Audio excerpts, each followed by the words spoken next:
అల్పమైన వాటిని ఆశించును నా హృదయం, అధికమైన వేళ్లను దాచును నీ మంచితనం.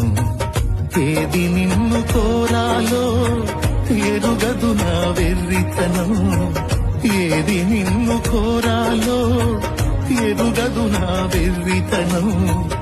ఏది నాకు కావాలో ఎంచేచ్చు నీ జ్ఞానం, ఏది నాకు కావాలో ఎంచేచ్చు నీ జ్ఞానం. అధికముగా చేయగలవు యేసయ్యా,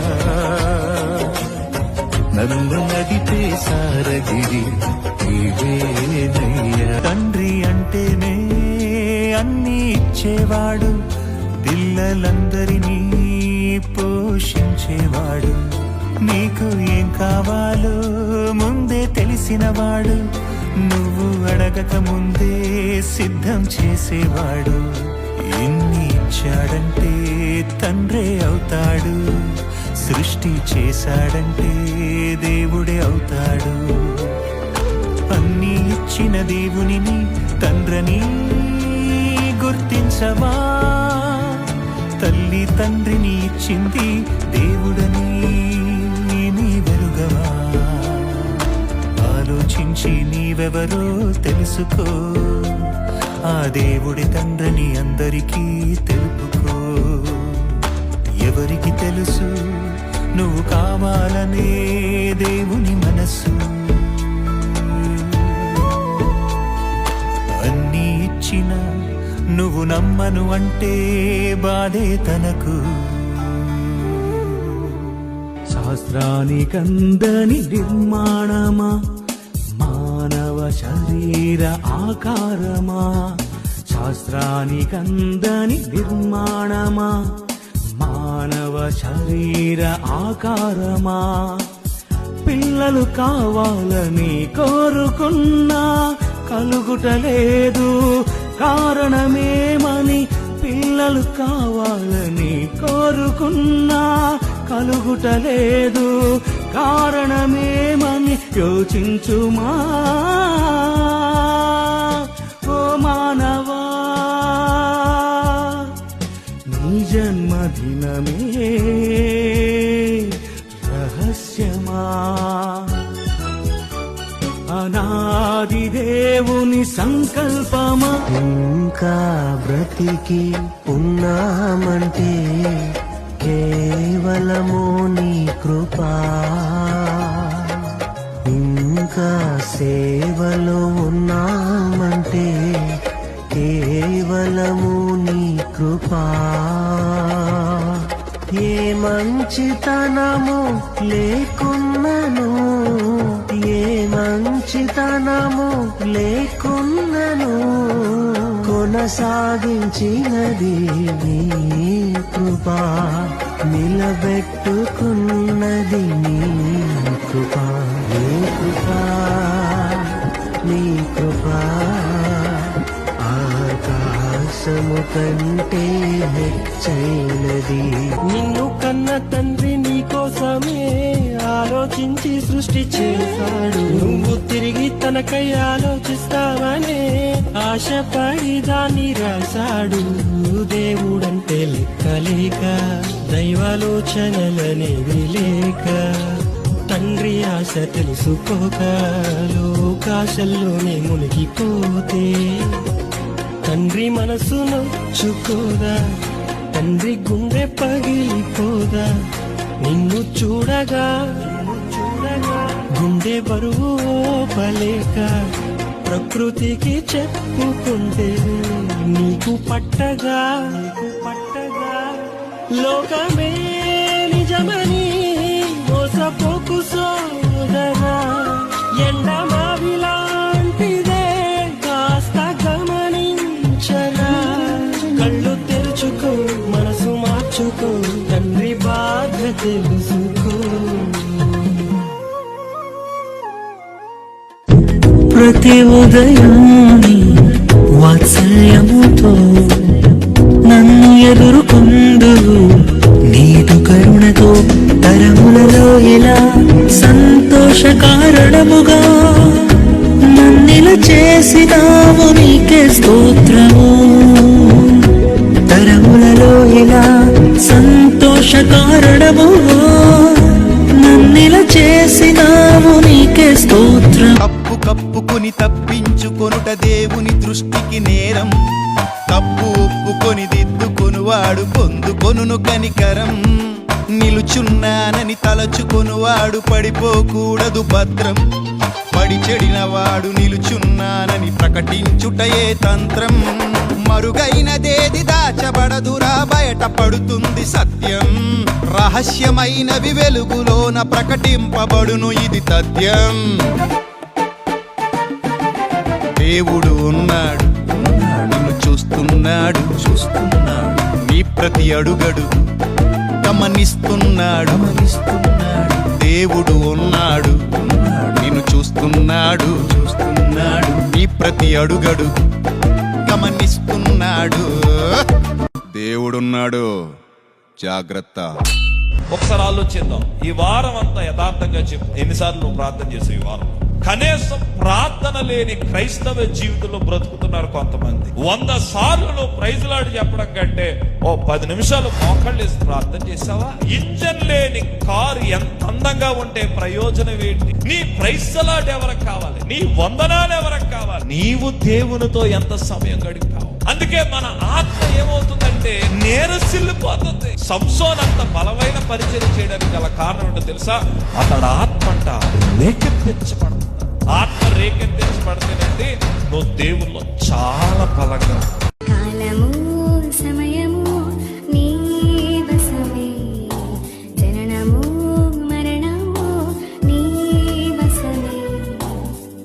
పుడుతున్నవారు తెలుసుకోలేదు, పుట్టిస్తుంది నీవని. బ్రతికి ఉన్నవారు గ్రహించలేదు, చనిపోతే మౌతామని. కొన్నిసార్లు నీతిమంతుడు కన్నా అనీతిమంతుడే బాగుంటాడు. శరీరాన్ని దేవుని కొరకు ఖర్చు పెట్టేవాడు కన్నా శరీరాన్ని ప్రేమించేవాడు బాగుంటాడు. ప్రార్థన చేయడు, వాడి జీవితమే బాగుంటుంది. మందిరానికి వచ్చేవాడు కన్నా మందిరానికి రానోడే బాగుంటాడు అనిపిస్తుంటది మనకి. యోబు ఎంత ప్రార్థన పరుడో అంతగా కాలిపోయిన జీవితం.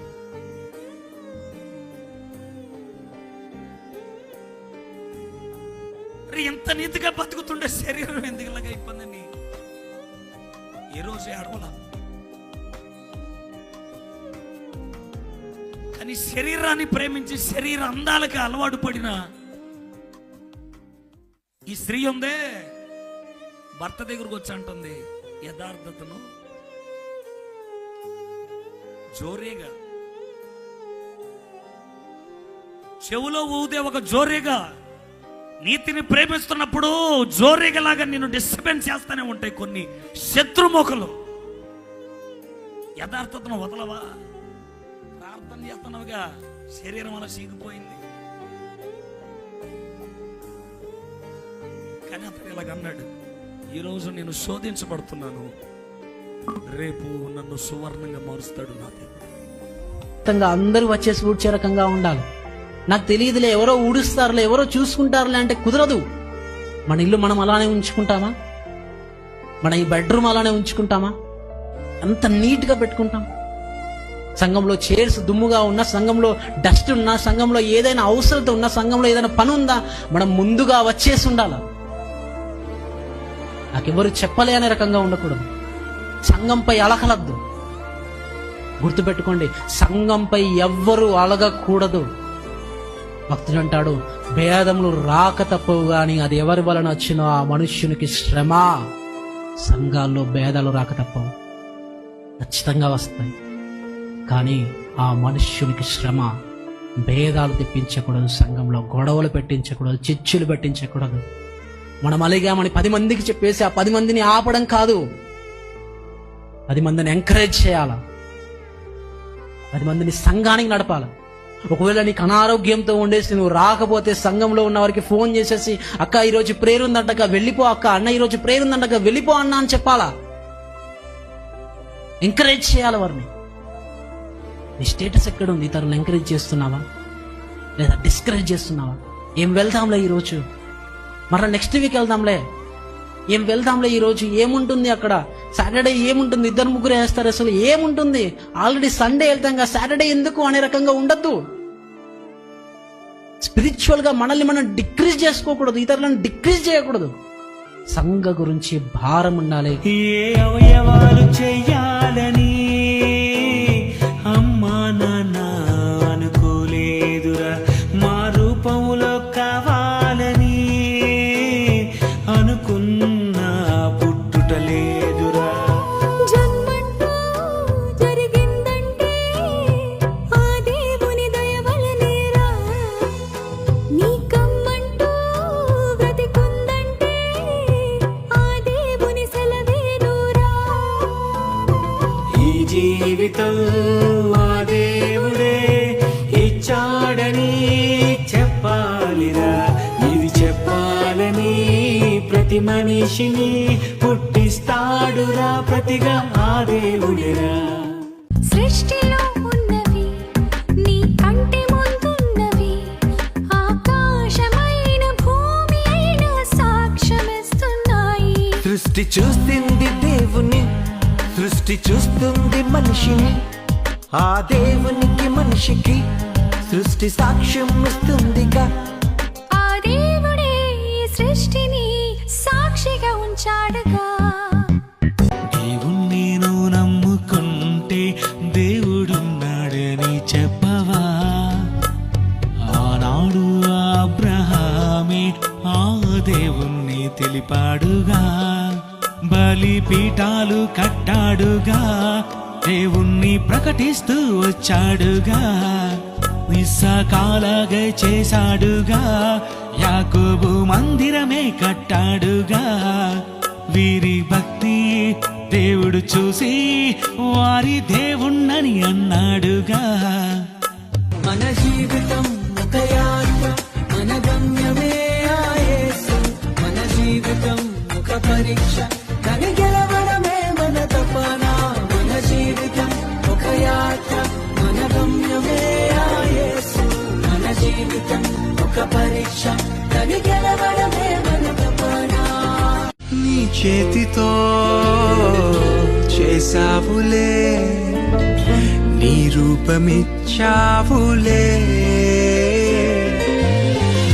నా చెంతకే చేరావులే, నా సొంతమయ్యావులే. మాటలే లేవయా, అర్థమే కాదయా, ఈ శిల కోసం బలియాగమా. దేవా, నా జీవం